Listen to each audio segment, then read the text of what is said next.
مفتی طارق مسعود exclusive.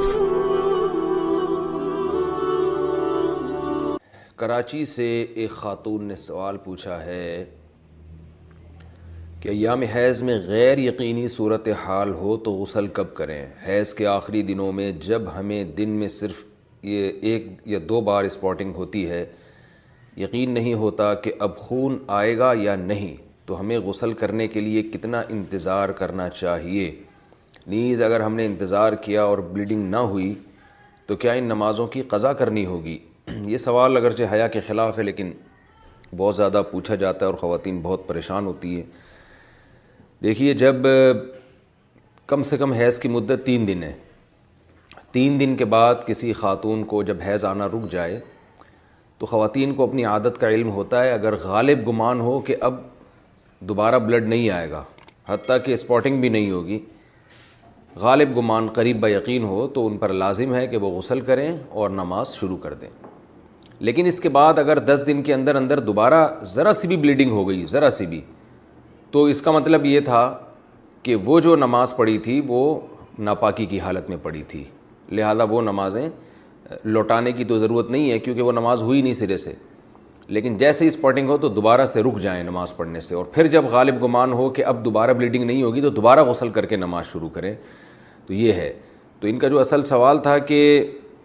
ہمیں غسل کے لیے کتنا انتظار کرنا پڑے گا، تو اپنا غالب گمان دیکھنا پڑے گا آپ کو۔ جب غالب گمان ہو جائے کہ اب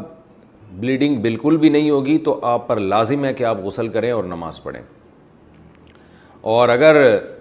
اس کے بعد یعنی غالب گمان نہیں ہے یہ، بلکہ ایک تردد ہے کہ شاید ہو شاید نہ ہو، تو پھر غسل کرنا لازم نہیں ہے،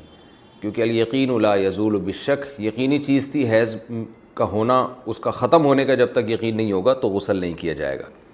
البتہ بعض دفعہ ایسے ہوتا ہے کسی خاتون کا خیال یہ ہوتا ہے کہ اب دوبارہ مجھے بلیڈنگ ہوگی، اور اس خیال سے انہوں نے غسل ہی نہیں کیا، تو پھر پتہ چلا کہ بلیڈنگ تو نہیں ہو رہی، تو پھر جو نماز قضا ہوئی ہے اس کی قضا بھی کرنی پڑے گی ان کو۔ خواتین کو اس کا بہت خیال کرنا چاہیے کہ جب ایام ہوں ان کے مینسز کے تو وہ نماز کی بہت زیادہ حفاظت کریں۔ قرآن مجید میں اللہ تعالیٰ کے ارشاد ہے، حافظوا علی الصلوات، نمازوں کی حفاظت کرو، محافظت۔ تو محافظت اسی طرح سے ہوتی ہے، اس کا خیال کرنا پڑتا ہے۔ تو فجر کی نماز اکثر خواتین کی گول ہو جاتی ہے کیونکہ وہ سوتے ہوئے میں گزر رہی ہوتی ہے اور اس دوران بلیڈنگ بند ہو چکی ہوتی ہے۔ تو جب خواتین کو اندازہ ہو کہ ان کے ایام حیض پورے ہو گئے ہیں، جیسے کسی کو 4 دن آتا ہے، کسی کو 5 دن آتا ہے، ایک عادت ہوتی ہے ہر عورت کی، تو 4 دن جیسے آنے کی عادت ہے، تو 4 دن کے بعد پھر ان پر لازم ہے کہ وہ صبح صادق کے وقت اٹھ کر دیکھیں کہ ہمیں بلیڈنگ آ رہی ہے یا بند ہو گئی ہے۔ ایسا نہ ہو کہ سوتے سوتے میں نماز ہی قضا ہو جائے۔ تو اگر بلیڈنگ بند ہو گئی ہے تو اس وقت غسل کر کے فجر پڑھیں، اور اگر بعض دفعہ یہ بھی ہوتا ہے کہ عشاء کی نماز بھی لازم ہو جاتی ہے، مثال کے طور پر صبح صادق کا وقت شروع ہو رہا ہے 5:30 پر، 5:30 بجے صبح، تو اب رات کو تو خاتون کا خیال یہ تھا کہ بلیڈنگ ہو رہی ہے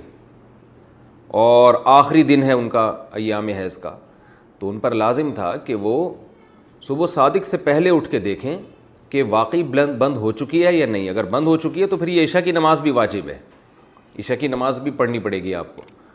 تو بعض خواتین بالکل اس میں غفلت سے کام لیتی ہیں۔ میں یہ نہیں کہہ رہا کہ ابھی بلیڈنگ شروع ہوئی ہے تو رات کو دوبارہ ہر رات کو اٹھ کے دیکھنا شروع کریں کہ بلیڈنگ ہے یا نہیں ہے، تو جو عادت ہے وہ اس کو تو گزرنے دیں۔ 3 یا 4 دن کی کسی کو عادت ہے، کسی کو 5 دن کی عادت ہے، لیکن جس دن یہ احتمال شروع ہو جائے کہ اب بلیڈنگ رک سکتی ہے تو اس دن عشاء کی نماز اور فجر کی نماز میں خاص طور پر خیال کریں، کیونکہ یہ 2 نمازیں سوتے میں گزر جاتی ہیں۔